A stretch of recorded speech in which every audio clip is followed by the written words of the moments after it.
Hello दोस्तों, welcome back to my channel. मैं संतोष पंत, आपका दोस्त, आपको मेडिकल बिलिंग एंड कोडिंग सिखा रहा हूं यूट्यूब के माध्यम से। और आज हम अपने चैप्टर 41 पे आ गए हैं, जो कि है एक डिनायल के ऊपर, CO18 डिनायल, डुप्लीकेट के डिनायल्स। तो जो हमारे दोस्त मेडिकल बिलिंग के प्रोसेस में काम करते हैं, अकाउंट रिसीवेबल AR में काम करते हैं, तो उनको ये डिनायल्स बहुत आएंगे। तो जो लोग हमारे एक्सपीरियंस हैं उन्हें तो पता है कैसे सॉल्व करना है, बट जो लोग हमारे दोस्त नए नए इस AR प्रोसेस में आए हैं या इस प्रोसेस को सीख रहे हैं, अभी कहीं ट्राई कर रहे हैं ज्वाइन करने के लिए, तो उनको मैं बताना चाहूंगा कि हम डुप्लीकेट के डिनायल कैसे सॉल्व करते हैं, क्योंकि ये मोस्ट कॉमन डिनायल्स हैं हमारे प्रोसेस में। तो चलिए जानते हैं आज इस डिनायल के बारे में। अगर आपने अभी तक मेरा चैनल सब्सक्राइब नहीं किया है तो सब्सक्राइब कर लीजिएगा, और अगर आपको फायदा हो रहा है, कुछ भी नॉलेज मिल रही है मेरे चैनल से, तो जाते जाते वीडियो को लाइक जरूर कर दीजिएगा। तो चलते हैं हम अपने चैप्टर की तरफ। Okay, duplicate denials. When a claim is filed or received by the insurance more than once, then insurance company deny the claim for duplicate. इसका मतलब यही है कि अगर इंश्योरेंस कंपनी को क्लेम एक से ज्यादा बार मिल गया है, एक ही क्लेम, या हमने उसे एक से ज्यादा बार फाइल किया है, तो क्या होगा कि हमारा क्लेम डिनाई हो जाएगा। जो भी हम सेकंड टाइम, जो सेकंड थर्ड फोर्थ जो भी टाइम हम फाइल करेंगे, वो क्लेम डिनाई हो जाएगा, यह कहकर कि आपने ये क्लेम डुप्लीकेट फाइल कर दिया है। क्योंकि जैसे ही हम क्लेम फाइल करते हैं, इंश्योरेंस कंपनी के रिकॉर्ड्स में वो क्लेम कैप्चर हो जाता है। वह उसकी CPT कोड, dollar billed amount, provider, date of service सबसे मैच करते हैं और उसको एक रिकॉर्ड सेव कर लेते हैं। तो अगर हम सेम इंफॉर्मेशन दोबारा फाइल करते हैं, तो इंश्योरेंस कंपनी कहती है कि ये डुप्लीकेट है। तो इसके पीछे मेन रीजन तो यही होता है। तो ये काफी सारे डिफरेंट सिनारियो हो सकते हैं किस केस में इंश्योरेंस कंपनी को दोबारा फाइल किया है, वह हम आगे जानेंगे। This is the most frequent denial in the AR process. सबसे ज्यादा जो डिनायल हमारे आते हैं, डिनायल्स में जब हम AR में काम करते हैं, CO18 ही शायद सबसे ज्यादा आते हैं। देन CO16 भी आता है, इसके बारे में आपको हम एक वीडियो बनाएंगे आगे जाकर। तो ये बहुत ही फ्रीक्वेंट डिनायल है, बहुत ज्यादा आता है। The denial code issued by the insurance company is CO18। ये हम सब लोग जानते हैं, CO18 या 18 आएगा, या OA18 भी आ सकता है, या PR18 भी आ सकता है। इंश्योरेंस कंपनी आगे कुछ भी लगा सकती है, यूजुअली CO ही आता है, contractual obligation 18। There could be several reasons behind this denial which can be corrected by looking at the actual reason. Okay, तो denial तो CO18 आएगा, बट सिनारियोज डिफरेंट डिफरेंट हो सकते हैं। तो आपको सिनारियोज के अकॉर्डिंग ही क्लेम को ठीक करना है। आप रैंडमली हर बार एक ही एक्शन लेकर सभी क्लेम CO18 को सॉल्व नहीं कर सकते हैं। तो हमारे जो इनिशियली जो प्रोसेस में दोस्त काम करते हैं, वो समझते हैं CO18 है, ओके, तो एक ही स्टेप करना है हमें कि ये क्लेम हमने एक से ज्यादा बार फाइल कर दिया है, तो हम ओरिजिनल क्लेम का शेष लेंगे। बट इसके अलावा भी काफी सारे क्लेम के सिनारियोस आ सकते हैं, जो कि मैं आपको आज डिटेल में बताता हूँ। ओके, तो जो सबसे कॉमन सिनारियो होता है, वह होता है जब हमने एक ही क्लेम को मल्टीपल टाइम फाइल कर दिया है। Same claim or service submitted to the insurance company more than once, but the service performed only once. That means कि एक सर्विस कोड हुई है। हम एग्जांपल के लिए हम CPT कोड ले लेते हैं 99213। अब 99213 एक ही बार बिल होता है एक दिन में एक डॉक्टर के द्वारा। अगर वह क्लेम एक बार आपने फाइल कर दिया आज, अब वो आपको क्लियरिंग हाउस में जाएगा, 24 घंटे से लेकर 48 घंटे में इंश्योरेंस कंपनी में मिलेगा और वो रिसीव हो जाएगा। लेकिन अगर अब वो क्लेम अभी क्लियरिंग हाउस में ही है, या अभी पेयर को मिला है, पेयर उसको इनिशियलाइज कर रहा है, उसको रिव्यू कर रहा है, सडनली पीछे से कोई एक क्लेम और रीफाइल कर देता है, तो क्या होगा? क्लियरिंग हाउस के थ्रू जाएगा वो क्लियरिंग हाउस में, देन पेयर के पास भी जाएगा वो क्लेम, और वो क्लेम दो क्लेम हो जाएगा इंश्योरेंस कंपनी के फाइल में, जो कि है एक्चुअल में एक ही क्लेम। तो इंश्योरेंस कंपनी उसी समय डिनाई नहीं करता, क्योंकि वो इन प्रोसेस में है पहला क्लेम, तो वो सेकेंडरी क्लेम को भी इन प्रोसेस में ले लेता है, जो सेकंड टाइम हम जो फाइल करते हैं। तो जब क्लेम प्रोसेस होते हैं, तो उसमें से एक क्लेम पे हो जाता है आपका, या प्रोसेस हो जाता है, दूसरा क्लेम आपका CO18 से डिनाई हो जाता है। तो मोस्ट कॉमन केसेस में यही होता है कि एक क्लेम ऑलरेडी होता है इंश्योरेंस कंपनी के फाइल में, और दूसरा क्लेम एक्सीडेंटली या इंटेंशनली अनइंटेंशनली फाइल हो जाता है। तो एक क्लेम ओरिजिनल होता है, और बाकी सभी क्लेम्स, अगर आप उस क्लेम को एक बार, दो से ज्यादा बार, दो तीन चार बार करेंगे, सभी क्लेम डुप्लीकेट के लिए डिनायल हो जाएंगे। तो इसका सॉल्यूशन यही है कि आपने ओरिजिनल क्लेम का स्टेटस कंफर्म करना है। तो जब आप कॉल करें इंश्योरेंस कंपनी को, या आप क्लेम स्टेटस फाइल कर रहे हैं, वेबसाइट पे कर रहे हैं, तो आपको मल्टीपल क्लेम्स लाइन दिखेंगी कि आपको सबसे पहले रिसीव कब हुआ है क्लेम, वो सबसे टॉप में होगा या सबसे ऊपर होगा, उसके बाद बाकी क्लेम्स होंगे। तो जो सबसे पहले रिसीव हुआ होगा वो क्लेम प्रोसेस हुआ होगा, या तो वो पेमेंट के लिए होगा या डिनाइल का होगा। तो डिनाइल होगा तो आप डिनाइल के अकॉर्डिंगली इसको सॉल्व करेंगे, अगर पेमेंट का होगा तो पेमेंट की इन्फॉर्मेशन ले लेंगे। उसके अलावा जो भी क्लेम होगा वो क्लेम्स डिनायल हो गए होंगे डुप्लीकेट के लिए। अगर आप कॉल पे अगर आप इंश्योरेंस से बात कर रहे हैं तो रैप आपको बोलेगी जो आपका ये वाला क्लेम है ओरिजिनल डिनाय है, वो करेंगे this claim is denied for the duplicate. Then you need to ask for the to the insurance company की ये जो ओरिजिनल क्लेम है उसका क्या स्टेटस है।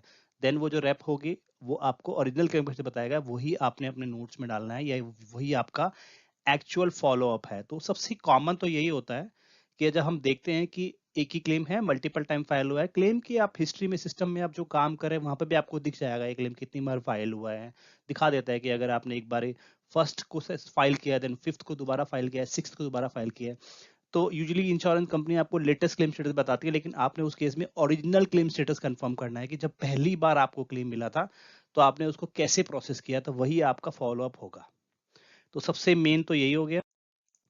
देन एक सिनेरियो और है जिसमें है if the same service perform more than once by the same provider. Okay, तो अगर एक ही सर्विस को डॉक्टर ने एक से ज्यादा बार परफॉर्म किया है तो उस केस में भी हो सकता है, अगर आपने अलग अलग क्लेम में उसे बिल किया है तो हो सकता है, या एक क्लेम में भी आपने दो लाइंस बिल की है सेम सीपीटी कोड के, तो हो सकता है सेकंड लाइन को आपकी इंश्योरेंस कंपनी डिनाई कर दे बोल के डुप्लीकेट है। जैसे कि मैं आपको बताता हूँ, एक हमारा कोड है, अब वो डर्मेटोलॉजी में यूज होता है 17261। उस कोड के अंदर आपका स्किन में से लीजन जो होते हैं, प्री कैंसर लीजन होते हैं, डॉक्टर उसको रिमूव करता है, एक्सरसाइज करता है। लेकिन अब एक बॉडी पार्ट का ये कोड है 17261। तो अगर ये सीपीटी कोड परफॉर्म हो रहा है पेशेंट के एक हाथ पे हो रहा है, राइट हैंड पे हो रहा है, बट उसके जो लीजन्स हैं, जो उसके बिनाइन लीजन्स है या मलिग्नेंट लीजन्स है, अगर एक से ज्यादा है, तीन है, ठीक है, तो इंश्योरेंस कंपनी को हम 17261, देन एक और 17261, देन एक और 17261, 17261 सीपीटी कोड बिल करेंगे। तो अगर ये तीनों कोड जब हम एक ही क्लेम में फाइल करेंगे तो इंश्योरेंस कंपनी देखेगी तीनों कोड सेम है, पहले क्लेम सर्विस को पे कर देगी, बाकी दो को डिनाई कर देगी, यह कहकर कि दोनों लाइनें डुप्लीकेट। तो बट इंश्योरेंस कंपनी को ये नहीं पता कि हमने एक ही बॉडी पार्ट पे तीन एक्सीजन को रिमूव किया है जो अलग अलग हैं। इसके लिए हमको मॉडिफायर से डिफाइन करना होता है। जैसे कि इस पर्टिकुलर केस में मैं पहले 17261 को तो मैं बिना मॉडिफायर के जाने दूंगा, सेकंड 17261 में मैं 76 मॉडिफायर लगाऊंगा, रिपीट प्रोसीजर। देन एक और जो 17261 में लगाऊंगा उसमें 76 मॉडिफायर लगाऊंगा, रिपीट प्रोसीजर। तो इससे इंश्योरेंस कंपनी को पता चल जाएगा ओके आपने एक ही सर्विस को बार बार रिपीट किया है, तो इसीलिए मॉडिफायर का यूज होता है।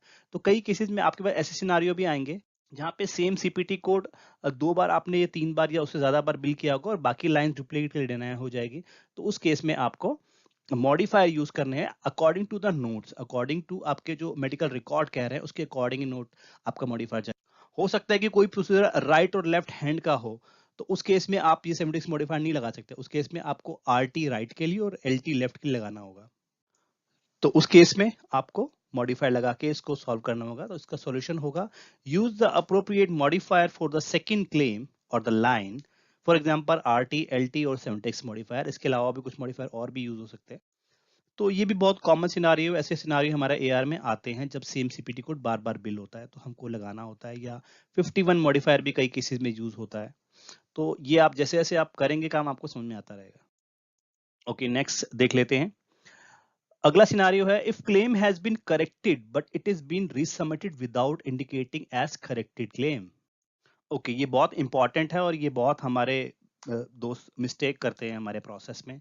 आपके पास एक क्लेम डिनाई हो गया है, दैट मीन्स कि मैं आपको एग्जांपल देता हूँ, एक पर्टिकुलर कोई भी क्लेम है वो डिनाई हो गया कि आपने डायग्नोसिस कोड गलत लगाए हैं या कंपैटिबल नहीं लगाए हैं या कोई मॉडिफायर आपने मिस किया है। तो उस केस में क्या होगा, इंश्योरेंस कंपनी एक्सेप्ट करेगी, एक्सपेक्ट करेगी कि आप अब क्लेम को करेक्ट करेंगे। तो आप क्लेम में डायग्नोसिस कोड चेंज कर देते हैं, मॉडिफायर चेंज कर देते हैं, उसके बाद आपको यह claim corrected as a corrected claim भेजना है। अगर आप करेक्टेड क्लेम भेजेंगे तो इंश्योरेंस कंपनी प्रीवियस क्लेम से जो आपने इनिशियली भेजा था उसको कंपेयर करेगी करेक्टेड क्लेम से, क्योंकि आप जब क्लेम करेक्टेड करेंगे तो आप रीसबमिशन कोड डालेंगे उसके अंदर 7, और ओरिजिनल क्लेम जिस क्लेम को आप करेक्ट कर रहे हैं उसका क्लेम नंबर, उसका आईसीएन नंबर मेंशन करेंगे उस क्लेम में, जिससे कंपेयर करके इंश्योरेंस कंपनी प्रीवियस क्लेम को कंपेयर करेगी, पिछले में क्या कमी थी, इस वाला क्लेम जो आया है करेक्टेड, इसमें क्या चेंजेस है, उसके बेसिस पे प्रोसेस करेगी। लेकिन अगर आपने ये स्टेप्स नहीं लिए हैं और आपने एक क्लेम को करेक्ट किया है लेकिन उसमें करेक्टेड क्लेम ही चूज नहीं किया आपने, तो आपका क्लेम डुप्लीकेट के लिए डिनाय हो जाएगा, क्योंकि इंश्योरेंस कंपनी ये समझ नहीं पाएगी कि आप ये क्लेम करेक्ट करके भेज रहे हैं, चाहे आपके क्लेम के अंदर चेंजेस हो मॉडिफायर के डायग्नोसिस के, लेकिन अगर आपने अपने रिसबमिशन कोड चेंज नहीं किया तो वो आपका क्लेम डुप्लीकेट के लिए डिनाय हो जाएगा। सॉल्यूशन में आपको ये है कि the claim need to be send with resubmission code 7 and original claim number to get processed correctly. तो इसके लिए मैंने आपके लिए एक अलग से वीडियो बनाया था कि क्लेम्स करेक्शन के रिसबमिशन कोड क्या होते हैं, करेक्टेड में कब लगता है, वॉइड में कब लगता है, न्यू क्लेम का क्या होता है। मैं आपका इस वीडियो के लिंक में उस वीडियो का एक डिस्क्रिप्शन डाल दूंगा, जिससे कि आपको इसके बारे में पूरा क्लैरिटी हो जाए कि रिसबमिशन कोड कैसे यूज करते हैं जब हम क्लेम को करेक्ट करते हैं। तो इसका सॉल्यूशन यही है कि अगर आपका क्लेम डिनाय हो गया, तो अगर आपने देखना है कि ये क्लेम फ्रेश क्लेम है या करेक्टेड क्लेम है, अगर करेक्टेड है तो रिसबमिशन कोड और ICN number, original claim number use किया गया है कि नहीं गया है। अगर नहीं किया है तो आप दोबारा भी अगर रिसबमिशन कोड 7 लगा के ओरिजिनल क्लेम नंबर डालेंगे तो क्लेम आपका प्रोसेस हो जाएगा करेक्शन के साथ। ओके, एक सिनारियो है, if a claim billed twice but originally performed only once. Okay, तो ऐसा भी हो सकता है, कई बार हमारे बिलर मिस्टेक कर देते हैं कि क्लेम एक ही बार सर्विस परफॉर्म हुई है, कि मान के चलिए कि रेडियोलॉजी सर्विस हुई है, चेस्ट एक्सरे हुआ है, तो आपने एक बार बिल किया है, देन किसी ने गलती से देखा नहीं रिकॉर्ड को या एक बार दोबारा चेस्ट एक्सरे बिल कर दिया सेम सीपीटी कोड। तो उस केस में क्या होगा, सर्विस तो आपने एक ही बार परफॉर्म किया है ना। अगर आपके पास डॉक्यूमेंटेशन एक ही सर्विस की है कि एक ही बार हुई है और वो बॉडी पार्ट भी सिंगल है, आपके पास नोट्स भी एक है और बिलर्स की मिस्टेक है या मिस्टेकनली हो गया है, उस केस में आप सेकंड क्लेम को आप पे नहीं करवा सकते हैं। सॉल्यूशन यही है कि आप बिलिंग टीम से कंफर्म कीजिए और उस क्लेम को वॉइड या राइट ऑफ एडजस्ट, जैसा भी आपका प्रोटोकॉल है उसके अकॉर्डिंगली आपको उस क्लेम को सॉल्व करना होगा। उस केस में आप कभी भी पे नहीं करवा सकते, करवाना भी नहीं चाहिए। हो सकता है गलती से भी पे हो जाए, अगर गलती से भी पे हो जाता है तो उस केस में आपको उसका रिफंड भेज देना चाहिए यार, करेक्टेड क्लेम करके कि ये हमने गलती से बिल कर दिया है। तो ऐसे भी काफी क्लेम आते हैं। तो जब आपके पास डुप्लीकेट का डिनायल आएगा तो आपने इन चारों सिनेरियो से उसको मैच करना है कि क्या ये क्लेम एक्चुअल में है डुप्लीकेट, किस रीजन से है, क्या ये करेक्टेड क्लेम है, ये एक डबल डबल सर्विस है, या लाइन आइटम हमने बढ़ा के बिल की है, या गलती से बिल हो गया है। ये सब चेक करने के बाद ही आप एक्शन ले सकते हैं, इससे पहले एक्शन ले सकते हैं। आप हर किसी क्लेम में रिसबमिशन कोड 7 लगा के नहीं बिल कर सकते हैं, हर में 76 मॉडिफायर लगा के आप बिल नहीं कर सकते हैं। सिनारियोज आपको देखने होंगे, उसी के अकॉर्डिंगली आपका क्लेम करेक्ट होगा। इसके अलावा एक और हमारे पास डिनायल का केस आता है सीओ 18 में, जिसमें हमने सब कुछ ठीक होता है, एक ही बार परफॉर्म सर्विस हुई है, हमने बिल भी एक ही बार किया है, हमारा सिस्टम बता रहा है एक ही बार क्लेम फाइल हुआ है, फ्रेश क्लेम है, वो करेक्टेड क्लेम भी नहीं है, उसके बावजूद भी सीओ 18 डिनायल आ गया है। तो उस केस में आपने पेयर से बात करनी होगी, इंश्योरेंस कंपनी के रेप से, कि ये क्लेम तो हमने फर्स्ट टाइम बिल किया है तो सीओ 18 डिनायल क्यों आया। तो कई केसेस में ये गलती से भी आता है उस क्लेम में। उस केस में हमको इंश्योरेंस कंपनी से वो सिंपली वो क्लेम रीप्रोसेस कराना होता है। अगर आप उसे कॉल करेंगे, बोलेंगे कि भाई डिनायल क्या है, स्टेटस क्या है, वो बताएंगे सीओ 18 डुप्लीकेट डिनायल।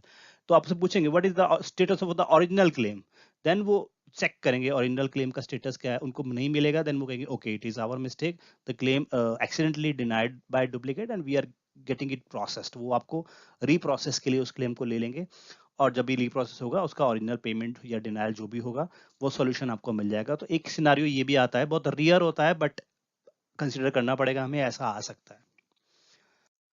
तो दोस्तों आज के लिए बहुत ही अच्छा और इम्पोर्टेंट चैप्टर था, बहुत कॉमन डिनायल सॉल्व करने का चैप्टर था। आप लोग को होप ये पसंद आएगा, आप इसको यूज करेंगे अपने प्रोसेस में, और आशा करता हूँ आप चैनल में मेरे साथ बने रहेंगे और सब्सक्राइब कीजिए अपने दोस्तों के साथ और देखते रहिए मेरे साथ मेरा चैनल।